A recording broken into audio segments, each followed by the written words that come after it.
Hi guys, Samantha here from Doing the Best I Can, and today we are going to talk about supplements and different things you might be able to take to increase your milk supply. We are specifically going to be talking about things that I have actually tried and then things that you can try to increase your milk supply if you are struggling. Now, if you have just had a baby and you are less than 12 weeks postpartum, you are not recommended to start any supplementation. That is because your body is trying to figure out how much milk to produce for your baby. It is using natural cues, natural hormones, how much your baby's eating to determine how much milk to produce, and you don't want to take anything that will disrupt that or confuse that, because your body should know what it's doing and do what it's supposed to. On the rare occasion that you are like me and your body doesn't know what it's supposed to do and does not do the right thing, then you will want to go see somebody, whether it's your IBCLC or your doctor, and actually be diagnosed with low supply before you start taking any supplementations before 12 weeks.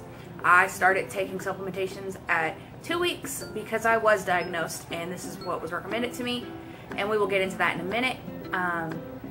So some things you can do if you're before 12 weeks is you want to make sure that you are eating healthy foods. Basically the same things you would have eaten during your pregnancy, and you are wanting to avoid caffeine because that does decrease milk supply, and your water intake is very important. You want to be drinking half your body weight in ounces per day, if that makes sense. So if you're 150 pounds, you will think, okay, 150 ounces, and then half that is 75, so you want 75 ounces of water per day. It's not hard to do. I gulp a whole glass down when I wake up, gulp it right before I feed. You know, just get your water in where you can, sip on it all day if you have to, but water, that is the most important thing. Whether you are low supply or regular supply or oversupply, water, water, water. Another thing is you need to be eating. Don't worry about your postpartum weight yet, because you definitely want calories to give to your baby. It can't take from nothing, so you have to be taking calories in to have calories put out. It's just equal exchange. What's going in is going out. So I know you want to get back to pre-baby weight, but don't worry about dieting right now. And actually, if you're successful with breastfeeding, you may even get lower than pre-pregnancy weight, or it might take you a few years to lose that last 10 pounds, but it is okay. You will get wherever you need to be, and whenever your baby's done breastfeeding, you can worry about it then. Just keep eating healthy foods. There are some foods that are said to increase supply.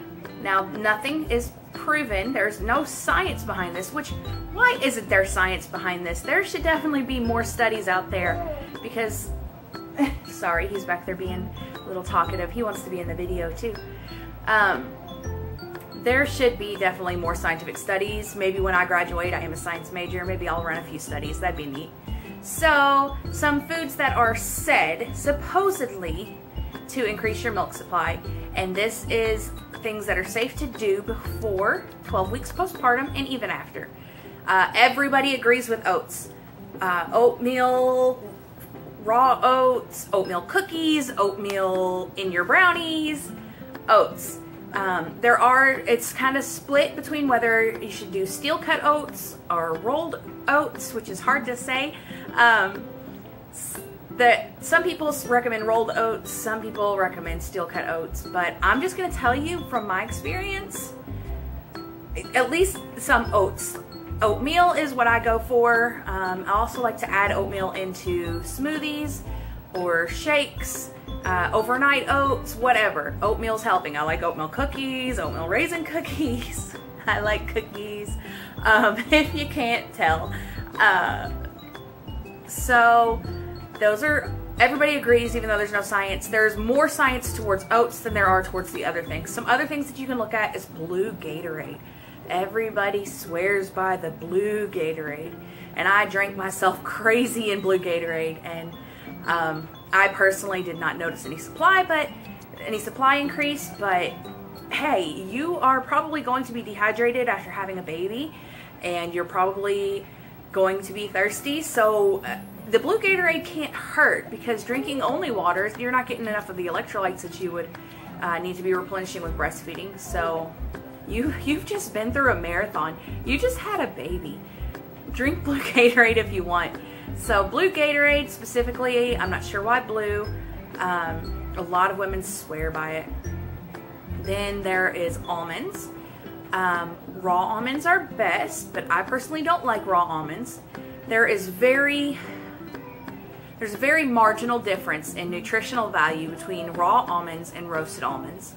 And then there is a very small nutritional depletion between roasted almonds and honey roasted almonds, which are my favorite. So I went on with the snack packs of honey roasted almonds. It is very, very small amounts of differences between raw almonds and honey roasted almonds. There's more sugar, there's more sodium. So you do have to watch that if you have sensitivities to either one of those things. But the only thing that you're missing there is you're missing some of the fiber. That's the only thing that there's any real decrease whenever you roast them, and then also the honey roasted. And it's by a margin of like 6%, which is very small. If you're getting your fiber in other places, you're fine. And honey roasted almonds are delicious, and they're a good snack to have on hand while you're breastfeeding. I just reach over and eat them. The allergens do not typically pass through the milk, so you're not exposing your child to any nut allergens.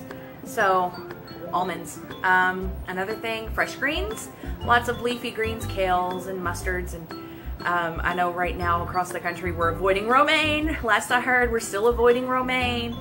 But as soon as we can have romaine again, I love a good salad. And noisy butt. Kale. All right, let's see. What are some other things? The little guy back there is distracting me. He's not crying, he's just being noisy. So there's lots of different things you can eat. Controversial, I haven't tried it yet, but I'm willing to, is dark lagers, dark ales, dark beer. Some people are like, oh, avoid alcohol while you're breastfeeding. But general consensus is if you're good to drive, you're good to okay, let's try that again. If you are good to drive, you are good to feed. So as long as you feel you are sober enough to get behind the wheel of a car, then your baby is fine to drink if you've been drinking. There's also some lagers that are oatmeal specific. They have oatmeal, so there's a little added benefit. Wheat, brewer's yeast. Brewer's yeast is what a lot of people like to put into their lactation cookies. So if you have somebody that can make some lactation cookies or other lactation products for you, brewer's yeast is hard to find. I've been looking everywhere because I'm not going. I live in the lower income side of town, and the fancy side of town is where all the stores have brewer's yeast. So I haven't gotten any yet. I guess I could order it off of line. But I do plan on, because I want to make some lactation cookies for myself. I don't want to have to rely on other people to make them.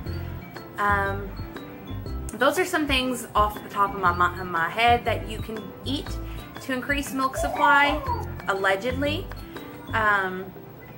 Biggest thing is just going to be eating healthy and drinking lots of water and staying hydrated. Your baby can't get nutrients that you are not getting yourself. So if you're trying to diet or you don't like water, you're kind of shooting yourself in the foot there. You're going to have to drink a lot of water. But if you've been diagnosed with low milk supply, or you are past 12 weeks postpartum and you're still not happy with your milk supply, there are several different things you can do. There are actually countless amounts of supplements on the market and things that you can take and things that are natural. And so I'm going to have to pick him up real quick. All right, little guy. Okay. All right. So at 2 weeks postpartum, I went to my IBCLC. We talked about what was going on. We did a weighted feed, and we did decide that I had low supply, which, I mean, I could have told you that. And she recommended that I try fenugreek. Now, if you go online and type, should I try fenugreek? You will hear mixed reviews on it. Lots of people swear by it. lots of people swear that it ruined their milk supply, and I'm on that camp. I think that fenugreek was the worst decision I have made as far as breastfeeding.